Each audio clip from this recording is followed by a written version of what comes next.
Hello everyone, back tuning into today's video. You're going to have a look at the weather for the next week to 10 days for today's video. It's going to take us to around the 10th of October, first day of October. Today, of course, first day of the new month. So we've got the central temperature in from Hadley for September. We'll start off having a look at that. Then we'll have a look at the weather for the next week to 10 days.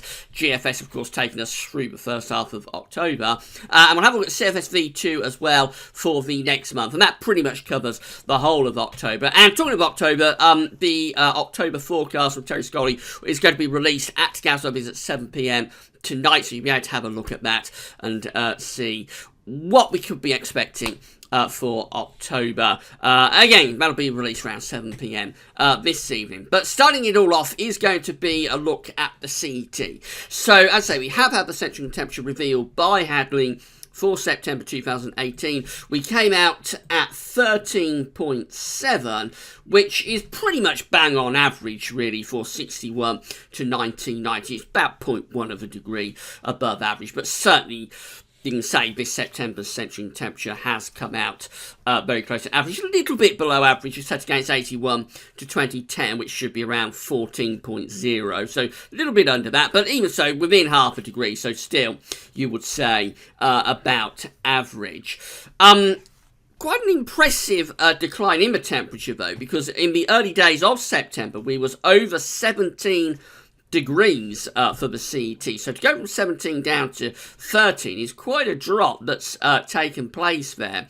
And a lot of that is accounted for by the cold nights that we have experienced this month. We have had some pretty cold nights. I mean, usually cold nights, really, with a fair few sort of ground frost and a little bit of air frost, perhaps, in places. A lot of that is probably down to the dry ground that we've got, which is a legacy of the dry, hot summer. We haven't really made up any rainfall yet, and at this time of year, when the ground is dry, heat will radiate out into space a lot quicker than if the ground is moist and damp. So I suspect the cold nights we've been experiencing through this September, probably a legacy of the dry, hot summer, actually. And if we don't make up the rainfall in October, then it is possible we will have more unusually cold nights. Of course, by October, we're starting to talk about air frost as well as ground frost coming into the mix. So the ground is very dry through much of central England, and that does account, I think, for the reason we've had such a sharp drop in the CET from where it started off at the beginning of September. Bear in mind, we're still talking about just about average, an average CET, but the drop from where we began in September, quite impressive. Going back through the past few September, so last year we came out with CET of 13.5, so quite close to that one. 2016, very warm September, 16.0. 2015, that was quite a cold September at 12.6. I think it was the coldest September since way back in the early 1990s. 2014 was a warm September at 15.1. And then 2013, very similar to the September we just had, 13.7. 2012 coming out at 13.0. 2011, warm September, that one at 15.1. And then 2010, about on a par with this year at 13.8. The last time we had a central England temperature for September in the 14s was way back in 2009, just here at 14.2, which is quite unusual. You would normally expect to get a couple of Septembers in the 14s in a decade. You probably expect to get 2 or 3. It's going to be 10 years next year since we last had a September CET in the 14s. The one before that was at 13.5 in 2008, and one before that, 2007. Came out at 13.8. So you see a lot of the Septembers in the past 10, 12 years have been quite close to average, really. Before that, though, interestingly, we had a run of quite warm Septembers through the first years of this decade. So, for example, 2006 at 16.8, very, very hot September. 2005 at 15.2, 2004 at 14.9, 2003 for 14.3, and so on. So it does look as though September has is one of the months that's actually cooled down a little bit over the past 10 years or so. Most years have showed a warming trend over the past 10 years, but some of the months have cooled down. September is one of them. December as well probably has shown a little bit of a cooling trend over the past sort of 10, 20 years. So anyway, that's where we finish up, 13.7. We're still waiting for precipitation data to be revealed. We're still waiting for the UK-wide temperature and precipitation anomalies to be revealed. They always come a little bit later. We always get the CET first, but when we've got that data in for September, we will bring that to you, so you'll be able to see what happened in all of the regions of the UK in September in the next day or two. Right, these are 500 millibar height anomaly flowcharts from the Penn State University. We've got the ECMWF here on the top, and the GFS, which have a look at in a moment, is on the bottom. 500 millibars, 8,000 feet is an area in the absolute high pressure. Low pressure are being moved around by the jet stream running above. Blue extrapolates to low pressure. Yellow, orange, and red extrapolates to high pressure. They're the mean flowcharts for 7 to 10 days' time, so this will take us to around the 10th of October. ECMWF has this pretty deep trough of below average heights to the west of the UK in the Atlantic. Then we've got above average heights over to the east of the country. So a bit of a battle going on there. Quite a strong jet stream coming across the Atlantic into the UK, rather like that, with a deep area of low pressure in the Atlantic, but also got this ridge to our east, which is trying to bring us easy winds. So that's a classic sort of battleground UK situation where we're between low pressure to the west and high pressure to the east. It will probably be quite unsettled, particularly to the north and west. That is a fairly strong jet stream that's coming across the Atlantic, but to the south and east, we're still close to that ridge, so probably not overly unsettled there. GFS is very similar. Again, we've got this area of above average heights to the east and to the southeast of the country, and then we've got this deep area of low pressure in the middle of the Atlantic. Again, the flow of the jet stream, something like that. But subtle difference is that the jet stream is probably a little bit more to the north of the country with that, so it is a rather warmer solution. Quite unsettled in the north and west. Driest conditions will be expected in the south and the east. These are the GFS temperature and precipitation ensembles for the next 2 weeks. We're looking at Leeds today. So the red line here is the 30-year upper air temperature average for Leeds. Starting off a bit cold at the moment. It's a bit colder than average. We're going to see the temperatures lifting up over the next day or two. Just flip that over to there, so that looks a little bit better. So again, this is the latest that we can show you. That chart I just showed you was from yesterday, I think. So these are the GFS temperature and precipitation ensembles. Starting off a bit cold, but you'll notice in the next 24 hours those temperatures will be lifting up. The rest of the working week looks close to average, but over the weekend it goes a bit colder again. And then through the second week of October, this period just here, it looks like overall we're trending onto the milder side of average. But big difference though is not in temperature but in precipitation. All of a sudden the GFS ensembles are going to town with rainfall. Now, it's not going to be too much rain in the next few days, but as we get to the weekend, look at these rainfall spikes that we've got going on just here. We may develop quite an active area of low pressure around Friday into Saturday that could bring some really quite wet weather. And then this second week of October does look quite unsettled, I have to say. And bear in mind, this is for the eastern side of the country. It's on the east side of the Pennines. So you would assume western parts are probably going to be even wetter than that would be shown. In fact, I can show you the ensemble for Manchester. So we go on to the western side of the Pennines and again have a look at that. And again, you can see the trend is definitely there towards increasingly sort of unsettled conditions as we go into October. So October's still a bit of a mystery, really. Last week, for a time last week, it did look as though we were in for quite an unsettled October. Then at the end of last week and into weekend, the trend was going more towards drier conditions, high pressure holding on, but now it looks like we're trending more towards the unsettled side of things again through the first half of October. So quite a mystery about how this October is going to unfold itself. The reason for that is what I showed you on the 500 millibar height anomaly flow charts, because we've got the ridge to our east, we've got low pressure to west. So it's a very, very subtle subtle pattern and very slight differences will make a big difference as to whether it's a warm and wet pattern, or whether it's a relatively mild, warm and dry pattern. Temperature anomalies for the next week, going from the 1st through to the 9th of October, are coming out a little bit on the cooler than average side. I would expect to see these trending a bit warmer over the next couple of days. We'll be keeping an eye on them through the week. I think they'll trend a little bit warmer. Precipitation anomalies look like that, so gradually turning more unsettled. Still dry of an average with the anomaly from the 1st to the 9th of October in the south, but elsewhere, particularly central parts of the country, beginning to trend a little bit more unsettled. Now, I expect to see these going wetter over this week. Warmer but wetter will probably be the trend that we see here in the week ahead. So that's how the GFS is looking for Thursday. We've got the classic situation of high pressure to the south and low pressure to the north. So to the end of the week, southern parts having a lot of dry weather, always more unsettled in the north. Now, this is the uncertainty Friday to Saturday. This area of low pressure just here, it's being changed from run to run. How deep this low pressure is going to get, where's it going to be placed? Every model run seems to be different with it, so the models are not handling that area of low pressure very well.